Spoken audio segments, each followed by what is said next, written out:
You're telling me that Thrash didn't fall? Okay, we must examine this a bit more in detail, right?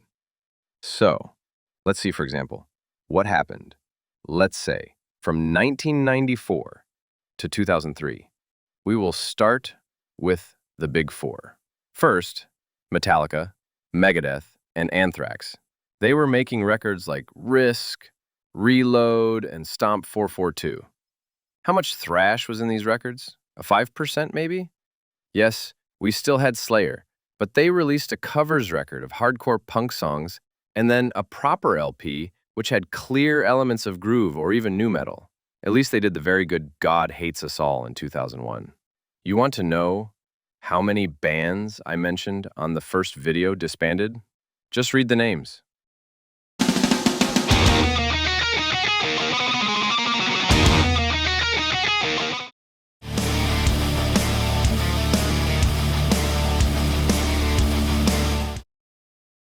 Now let's go to the names from the first video who did not disband. Sepultura released a bona fide nu metal record, imploded, and then kept putting out groove metal records. Creator seemed to try and keep the flame alive with Cause for Conflict and Outcast, but then they too caved in 1999, making an excellent gothic metal record. At least they came back in 2001 with the very good Violent Revolution. Destruction made this, and then kind of corrected the whole thing with All Hell Breaks Loose of 2000 and The Antichrist of 2001. Suicidal Tendencies went back to playing hardcore punk. Voivod kept being Voivod. They released 3 really heavy albums, but they could hardly be called pure thrash, which, by the way, they weren't playing even at the style's heyday. Overkill and Tankard kept releasing good albums and never abandoned thrash, but I don't think that any of these albums could be called a classic on the level of what they did in the 80s. More or less the same thing should be said for Flotsam and Jetsam.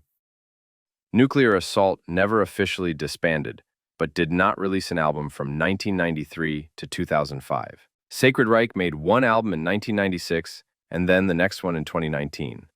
Sodom experimented with various styles until they came back with the excellent Code Red of 1999 and M16 of 2001. And finally, Testament, after a couple of good albums, also kind of experimental, were the band that gave us the truly exceptional The Gathering, the only true thrash classic of that period, in my opinion. So, to sum it up, in 10 years, we had a lot of okay albums, some good albums, Overkill, Tankard, Slayer, Creator, a couple of excellent albums by Sodom and Destruction, and one true classic. How can you compare this with the golden era of thrash, when we had classics released almost every month? Okay, but there should have been new bands, shouldn't they? There should, but let's see for a moment what we had there. Deceased from Virginia, which also had a clear death metal vein in their music. A Swedish little-known band called Hypnosia. Ducented from Germany, which released their best albums a little later. And of course, the band that kind of raised the interest for the scene a little bit more, as it came from the ashes of At the Gates, The Haunted. In my opinion, this was not enough. Thrash was MIA. That's why I talked about a fall. But, fortunately, there was a comeback.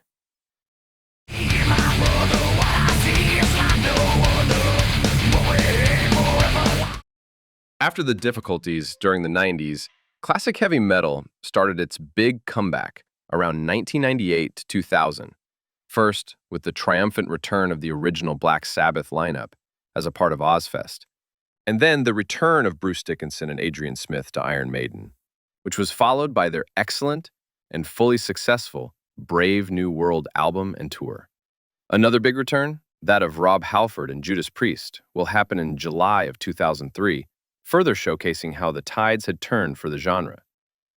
The publication of Motley Crue's autobiography, The Dirt, in 2001 was also very significant in my opinion, mostly because its frank depiction of the band's heyday during the 80s triggered a nostalgia effect for those who lived through it and helped a new generation of rock fans realize how cool this period was.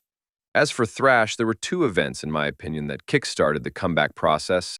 First, the benefit concert for Testament's singer Chuck Billy's and Death's Chuck Schuldiner cancer treatments, named Thrash of the Titans, which took place in San Francisco on the 11th of August 2001. It was very successful and brought together many bands from the Bay Area scene, including Heathen, Sadis, Forbidden, Death Angel, Exodus with Paul Bailoff, and Violence minus Rob Flynn, plus Flotsam and Jetsam, Anthrax, and SOD. It also featured an appearance from an enlarged version of Legacy, which was the early incarnation of Testament, featuring Eric Peterson, Alex Skolnick, Steve Zetro Souza, John Tempesta, Paul Bostaff, Steve DiGiorgio, Greg Christian, and Chuck Billy himself. It marked a resurgence of interest in the Bay Area scene by both the metal community but also the musicians themselves, as many of them hadn't seen each other for more or less a decade. At least 4 bands that participated in the concert decided to reunite permanently after it ended. And then there was the Probot project by Dave Grohl. I remind you that Dave Grohl, one of the biggest names in rock at the turn of the century, organized a one-off heavy metal project around 2000, where he invited his favorite bands of the 80s to write and record one song each with him, and then released all of these songs as an album in the beginning of 2004. Members of Voivod, DRI, Corrosion of Conformity, Celtic Frost, but also Max Cavalera, all prominent members of the thrash scene of the 80s, were part of this project. As this was Dave Grohl, there was a lot of interest from the world's music press, and that brought again the focus of the metal community on the thrash scene of the 80s. As a result, from 2001 to 2003, many of the old bands started reuniting, including Bay Area bands, Exodus, Death Angel, Heathen, Violence, as well as bands from other areas, Dark Angel, Nuclear Assault, Sacred Reich, Onslaught, Sabbat, Xentrix, Sacrifice. But before making the comeback official, we needed something concrete. We needed new music. Bring me the night! Bring me the night! Someone had to make the first step, and that someone was Exodus, who on February 2nd, 2004, released their Tempo of the Damned album and a video for the song War is My Shepherd. Now this was proper unadulterated thrash. This was not a nostalgia album. It was serious.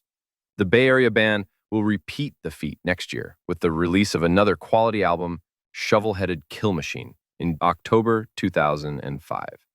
It is a kind of poetic justice that the comeback of thrash began with the band that kind of started the whole thing in 1979, but then got a little lost in the way and never achieved the huge success it deserved.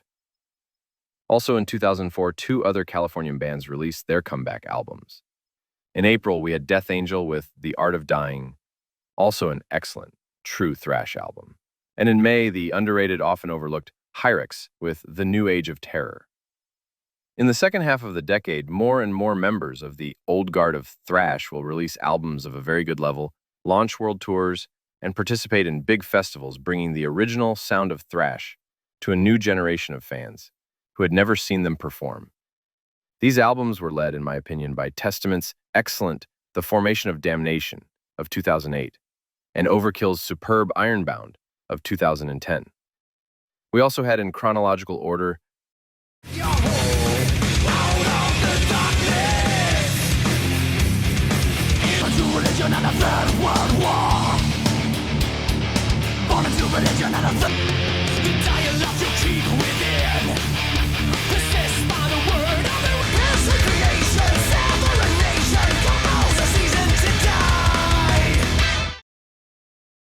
and of course, now it's time to go back to the big 4.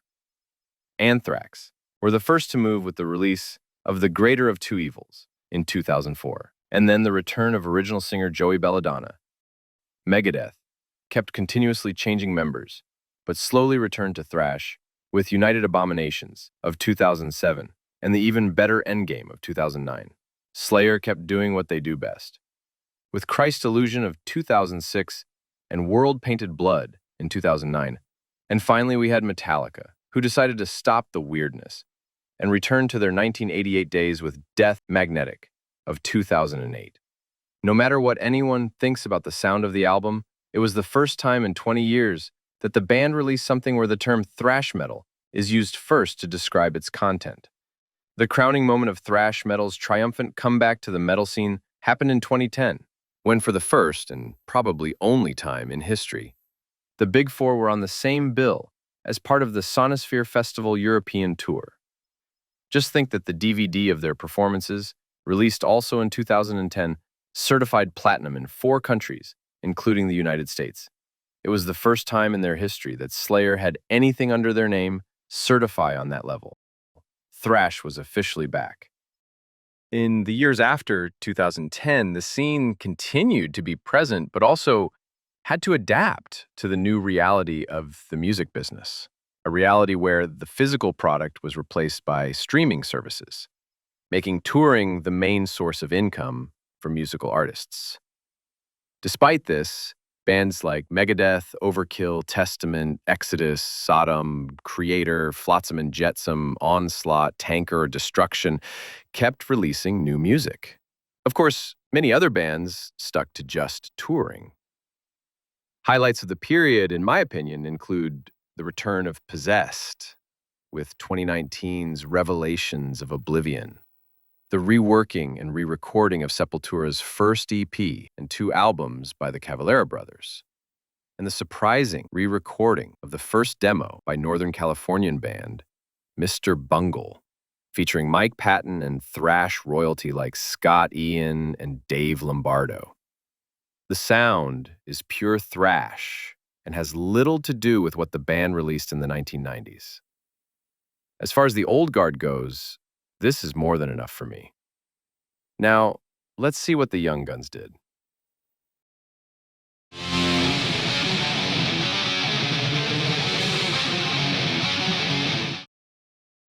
At the beginning of the 2000s, we had the emergence of a new style of heavy music called metalcore. It drew heavily from various sources, but one of the main ones was, unsurprisingly, both thrash metal and crossover. Bands like Lamb of God, Trivium, Shadows Fall, All That Remains, Killswitch Engage, Chimera, and many more never made secret of their admiration for the old thrash scene. Some of these bands had a sound closer to thrash than others. I'm thinking of Trivium, Chimera, and most of all, Lamb of God, who had Chris Poland, formerly of Megadeth, and Alex Skolnick of Testament, contribute solos to their 2004 smash, Ashes of the Wake. The success of the aforementioned artists paved the way for a different kind of new bands. Those were not just influenced by thrash, they channeled everything thrash did, from the sound, the lyrics, the look, even the album covers. Their arrival coincided with metalcore's retreat in the mid-2000s. They kind of replaced the metalcore bands, achieving a significant level of both quality and success. Some of these bands were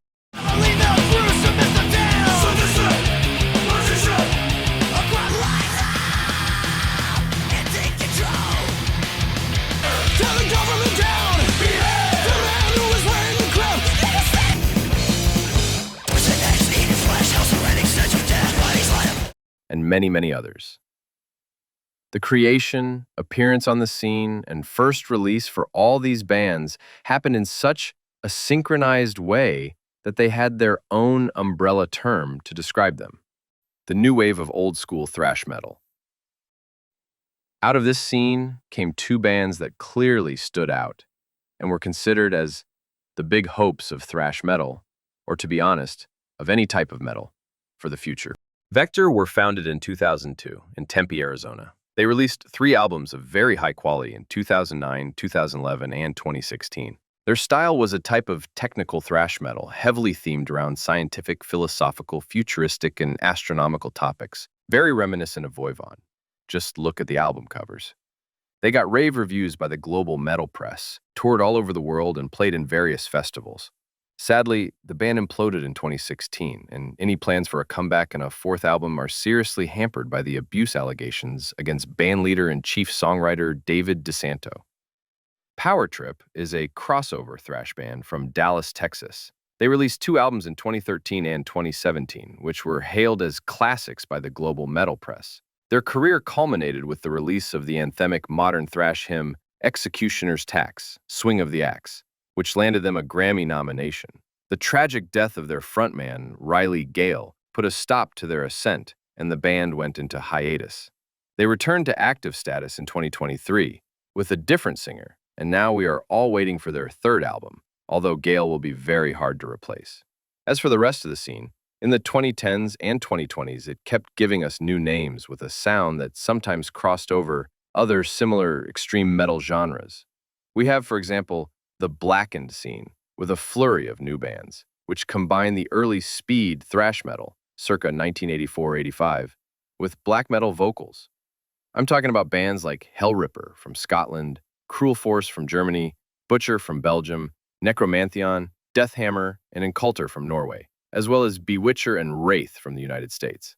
The crossover scene has been very active, with three new American bands making a name for themselves. These bands are Mind Force from Poughkeepsie, New York, Enforced from Richmond, Virginia, and Spirit World from Las Vegas, Nevada. There is also the surprising rise of the Chilean thrash scene with the excellent technical thrash metal of Demoniac, but also names like Parkcrest, Mayhemic, and Critical Defiance.